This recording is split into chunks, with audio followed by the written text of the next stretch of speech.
Good morning student. आज हम सब पढ़ेंगे पार्ट 3 वितान का है। वितान भाग 1 का पार्ट 3 है आलो अंधारी। ठीक है, आलो अंधारी का मतलब है अंधेरे का उजाला, अर्थात किस प्रकार अंधेरे के बाद हम उजाले में प्रवेश करते हैं इस पाठ के माध्यम से बताया गया है। इस पाठ की लेखिका है बेबी हलदार। ठीक है, बेबी हलदार इस पाठ की लेखिका है। उन्होंने अपने ऊपर जो बीती है उसको ही इस पाठ के माध्यम से बताया है कि किस प्रकार उन्होंने बहुत सारे कष्टों को झेलकर अपने जीवन में सुख को प्राप्त किया है। बेबी हलदार, मैं अब अपने किराए के घर में थी, सब समय सोचती रहती कि काम ना मिला तो बच्चों को क्या खिलाऊंगी। अब यहाँ पे जो बेबी हलदार है, ठीक है, वह अपने परिवार से अलग होकर एक अलग स्थान पर जाकर रहने लगती है और रहती, उसके साथ 3 बच्चे भी रहते। तो वह हर घड़ी यही सोचती है कि क्या मैं अपने बच्चों को क्या खिलाऊंगी, मैं क्या काम करूंगी, मुझे कभी काम मिलेगा कि नहीं। ये सारी जो बातें हैं उसके दिमाग में घूमती रहती थी। क्योंकि जब वह अपने पति के साथ रहती थी तो उसका पति उसे बहुत परेशान करता था, नाना प्रकार की यातनाएं, यानी यातना मतलब पीड़ा देता था, जिसके कारण वह परेशान हो गई थी, उसकी जिंदगी एकदम खराब हो गई थी। तो वह अपने पति से अलग होकर कहीं और दूसरे शहर में आकर रहने लगती है।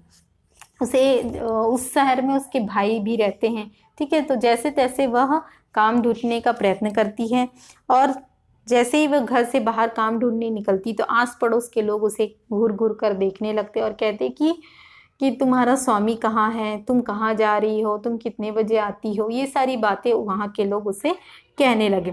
लेकिन वह बहुत परेशान होने लगी कि लोग मेरी पीड़ा को समझना नहीं चाहते हैं और ना ही मेरी भावनाओं को समझ रहे हैं, मैं किस प्रकार की पीड़ा को झेल रही हूँ।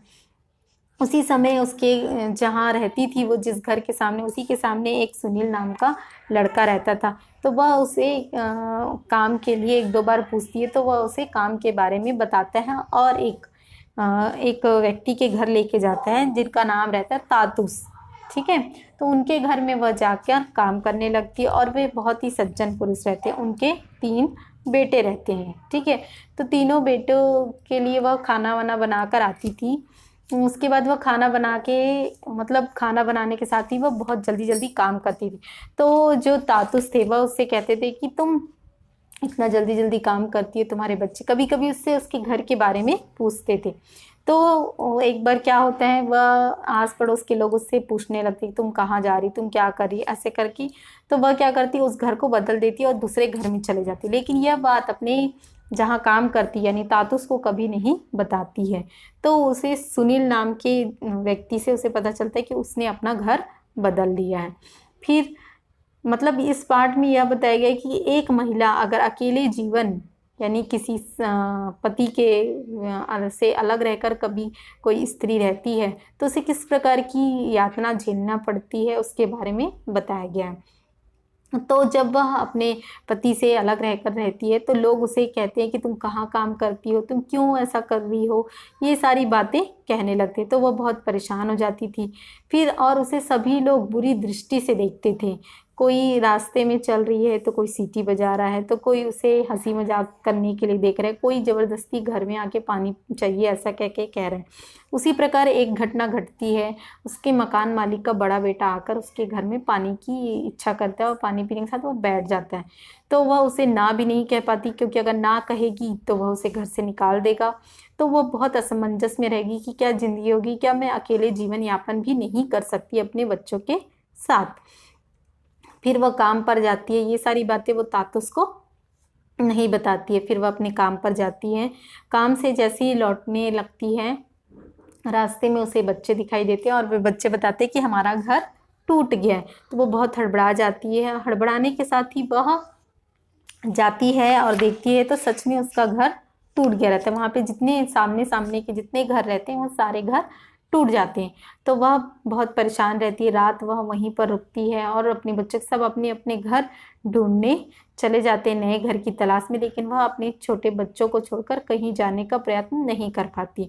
उसके मन में आता, काश अगर मेरे माँ बाबा होते तो मुझे इतना कष्ट झेलना नहीं पड़ता। उसे अपने भाई की भी याद आती है, उन सबको पता होगा लेकिन कोई मेरी खोज खबर लेने नहीं आया। फिर सुबह वह जाती है काम पर, तो वह तातुस को बताती है कि उसे क्या क्या परेशानी हुई। परेशानी होने के बाद वो भी एक दादा करके एक व्यक्ति रहते, उनके साथ वह जाकर बताती है कि ये कष्ट हुए थे। तो तातुस कहते हैं कि तुम हमारे ही घर में ऊपर में रह जाओ, ठीक है, वहाँ पे अपना सब सामान रख लो। तो तातुस उसके लिए एक जगह की खोज कर देते हैं, अर्थात उसे एक नया स्थान रहने के लिए दे देते हैं। और उनके बच्चे भी पढ़ने लिखने के लिए जाने लगे। उनका एक बड़ा बेटे को उसने कहीं काम पर लगाया था, तो उसकी चिंता भी उसे होते रहती, चिंता के साथ उसे ख्याल रहता कि मेरा बेटा कैसा होगा। तो तातुस ने उसे अपने साथ रखने के लिए कुछ दिन बुलाया, और उसके बाद फिर उसके लिए एक अच्छी स्थान जहाँ पर वह पढ़ाई के साथ साथ काम भी कर सके। इस प्रकार तातुस ने उसे एक पिता के रूप में सहायता की। और आगे यही बताया गया है कि उसे पढ़ने लिखने का बड़ा शौक था। उसके पिता मिलिट्री में काम करते थे, उसकी 7वीं तक पढ़ाई हुई थी, ठीक है। उसके बाद उसको पढ़ने का बड़ा शौक था, लेकिन कई कारणों के कारण वह पढ़ नहीं पाती थी। तो उसे जब तातुस के घर उसने देखा कि वहाँ बंगाली पुस्तकें, तो कुछ कुछ पढ़ने लगती है, और उसे लिखने का बड़ा शौक था। तो तातुस के जो कुछ रिलेटिव्स रहते हैं, वे उसे लिखने के लिए कुछ बुक्स, मतलब कुछ बातें बताते हैं। तो फिर वो धीरे धीरे लिखना प्रारंभ करती है, और उसी लिखावट में से ये पाठ है, आलो अंधेरी आंधारी, अर्थात अंधेरे का उजाला। अर्थात किस प्रकार वह अपने कष्टों को, बाद में वह अपने बच्चों के साथ हर एक कष्ट को झेलते हुए आगे बढ़ती है और जीवन में उन्नति को प्राप्त करती है। एक दिन उसके पिता अचानक से मिलने आते हैं और उसे आप बीती बताते हैं, और कहते हैं कि वह इस स्थान पर खुश है, इसे देखकर मुझे बहुत खुशी हुई। तो यहाँ पे बताया गया कि किस प्रकार एक महिला को, किस प्रकार एक स्त्री को अलग रहने पर किस किस प्रकार की कष्ट को झेलना पड़ता है, इन सब के बारे में बताया है।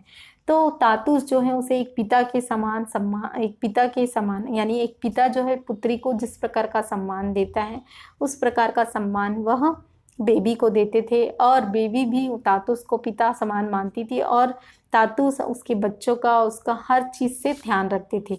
उसके काम में कभी कोई अड़चन नहीं करते थे कि ये ऐसा क्यों कर रहे, वो ऐसा करें। वो अपने हिसाब से हर काम करती थी और बिल्कुल सही करती थी। इस प्रकार धीरे धीरे उनके जीवन में खुशियाँ आने लगी। उनका बड़ा बेटा बड़ा हो गया और वह सब चीज़ कार्यों में लग गए, और वह धीरे धीरे बहुत अच्छी लेखिका बन गई। और लेखिका बनने के साथ ही उसके मन में जो तातुस के लिए जो प्रेम था वह और बढ़ गया कि उनके कारण ही मैं ये कुछ जो भी बनी हूँ। उसके बाद वह कहती कि वह बच्चों से छोड़ो छोड़ो छोड़ो, मैं अभी आती हूँ कहकर उठ खड़ी हुई। नीचे आते आते उसने सोचा वह कितनी बुद्धू है, पत्रिका में अपना नाम देख सभी कुछ भूल गई। जल्दी जल्दी सीढ़ियाँ उतर वह तातुस के पास गई और उनके पैर छू प्रणाम किया। उन्होंने उनके सिर पर रख आशीर्वाद दिया। अर्थात जब उनका नाम पत्रिका में आने लगा तो वो बहुत ही खुश होने लगी, और उसने बताया कि किस प्रकार वह थोड़ा बहुत ही पढ़ना जानती थी, लेकिन तातुस की सलाह के बाद, तातुस के मार्गदर्शन के बाद उसके जीवन में खुशियाँ आई। तो इस पाठ के माध्यम से बताया कि किस प्रकार एक स्त्री को कष्ट झेलना पड़ता है, और कष्ट झेलने के साथ ही वह, ठीक है, तातुस एक मार्गदर्शक के कारण वह अपने जीवन में खुशियों को प्राप्त करती है। इस प्रकार हमारा यह पाठ कंप्लीट होता है। Thank you.